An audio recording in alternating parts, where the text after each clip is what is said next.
আসসালামু আলাইকুম। প্রিয় বন্ধুরা, আমরা সবাই প্রাকৃতিক দৃশ্য দেখতে সবাই ভালোবাসি। সত্যি বলতে আমি এই জায়গাটিতে যখনই আসি বা এখানে আসা যাওয়ার পথে আমি সবসময় চেষ্টা করি এই জায়গায় একটু দাঁড়ানোর জন্য। কারণ এই জায়গাটি হচ্ছে হিয়াকুয়া বাজারের একটু পরেই। যখন আমরা হিয়াকুয়া থেকে ফটিকছড়ি যাই, যাওয়ার পথে এই রাবার বাগানটি পড়ে। এত মনোরম একটি দৃশ্য যেটা হয়তো আপনাদেরকে বলে বুঝাইতে পারবো না। যখনই এই রাস্তা দিয়ে যাওয়া আসা করি আমি সবসময় চেষ্টা করি এই জায়গায় একটু দাঁড়িয়ে নিজের মনটাকে একটু ফ্রেশ করার জন্য।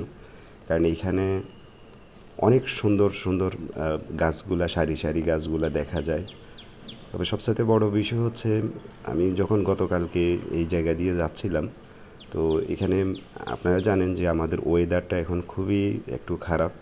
তো খারাপ ওয়েদারের ভিতরেও অনেকটাই ভালো লাগলো, কারণ এমনিতে খুবই প্রচণ্ড গরম, পাশাপাশি এখানে গিয়ে দেখলাম বৃষ্টি হচ্ছে।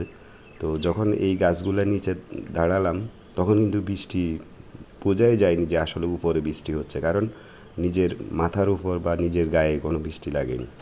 তো সবচাইতে বড় বিষয় হচ্ছে আসলে ভালো লাগে যখন এইসব জায়গাগুলোতে ঘোরাফেরা করি, নিজের মনটাকে একটু ফ্রেশ হয়।